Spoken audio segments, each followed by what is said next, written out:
Bonjour à tous. Alors, je vais vous présenter l'écharpe Sling. Donc, c'est une écharpe tissée avec 2 anneaux. Quasiment toutes les marques d'écharpes tissées font des slings. Et moi, je trouve très très pratique. Et alors, surtout maintenant en été, c'est vraiment pratique parce qu'il y a une seule couche sur le bébé. Alors, ça reste de l'aide au portage et pas un moyen de portage. On ne va pas faire une énorme balade avec un sling parce que ça ne tient que sur une seule épaule chez nous. Et il y a une seule couche sur le bébé. Mais par contre, ça peut vraiment nous aider sur la plage, pour une petite balade, pour aller se poser au parc et surtout à la maison dans les tâches quotidiennes pour quand le bébé pleure et que juste ça nous aide à ne pas avoir mal au bras. Donc on vient tenir l'écharpe comme ceci. Une fois qu'elle est montée, ce n'est pas nécessaire de le faire 10 fois de suite. Et on passe tout le tissu dans les 2 anneaux en faisant attention à ce que les coutures restent bien d'un côté et de l'autre. Et on passe au-dessus d'un anneau dans le deuxième.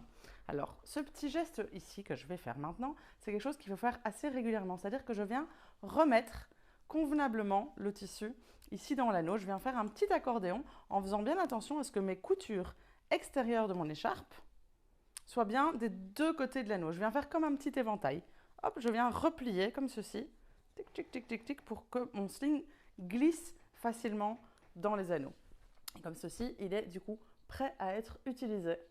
Une fois que mon sling est prêt à l'utilisation, moi en général, l'installation, je la fais avant. Je la fais à chaque fois que je range le sling. Comme ça, quand je le prends, parce que si je prends mon sling, forcément, c'est sans doute que mon bébé est occupé de pleurer ou a besoin d'être porté. Et donc, je ne perds pas du temps à le faire à ce moment-là. En général, il est prêt. Donc, je viens et je vais choisir l'épaule sur laquelle je voudrais mettre le sling. Donc, par exemple, si je voudrais que mon épaule, si je suis droitière et que je veux que ce soit ma main droite qui soit dégagée, qui soit pour être utilisée, je viens mettre l'anneau sur le côté droit. Donc, je viens passer ici le sling autour de moi en bandoulière avec le pan pour régler devant moi. L'idéal, ça va être de venir attraper tout le tissu ici dans ses mains et de venir régler, qu'il arrive à peu près à la dernière côte et que tout le tissu soit à la même distance. C'est-à-dire, par exemple, ici, je sens que ça, c'est un petit peu plus large. Donc, en fait, ici, je peux régler en tirant juste sur ce bord-là. Je peux régler juste ça. Vous voyez, là, je serre juste ça et le reste du tissu bouge quasiment pas. Quasiment pas, hein. On est d'accord, ça reste le même tissu. Et je viens remonter la boucle haut sur mon épaule.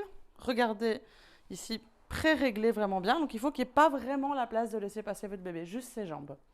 Et on vient attraper notre bébé. Donc, j'attrape mon petit bébé et je viens le mettre sur l'épaule que j'ai dégagée.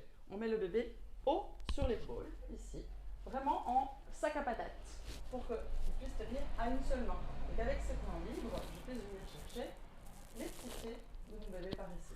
Je viens faire passer les 2 pieds dedans. Lui mettre au creux des genoux et venir faire descendre mon bébé dans le tissu.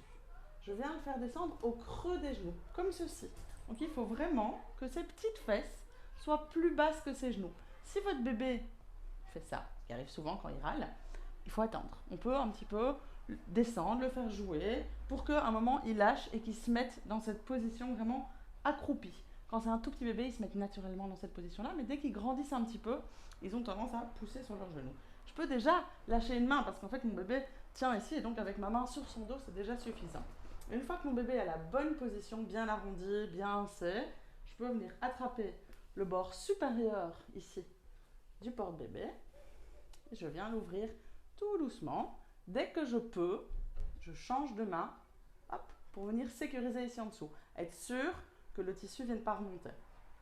Donc je viens tirer ce tissu ici jusqu'au creux du cou du bébé. Là déjà, vu que j'avais déjà bien réglé, en fait il tient déjà presque complètement sur moi. Ce que je peux venir faire du coup, c'est venir resserrer.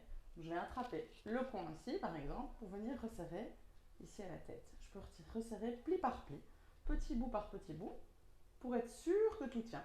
Ici sous les petits pieds, un dernier petit coup, souvent on vient hop, reproposer qu'il plie bien son genou et serrer un petit coup pour vraiment coincer notre bébé dans cette position assise. Parfois on a un petit peu du mal à régler vraiment bien celui-ci. Alors on peut venir rouler ce tissu-là et venir le coincer comme un essuie-de-bain sous notre truc et ça vient faire un petit cale-tête sur notre bébé. Et donc là, hop, j'ai mon sling installé pour les nouveau-nés. Pour les grands, on ferait la même chose mais sur la hanche. défaire, on vient lâcher le tissu et il suffit de tirer sur la boucle.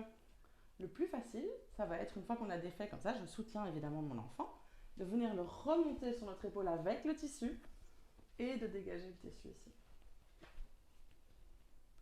Et voilà.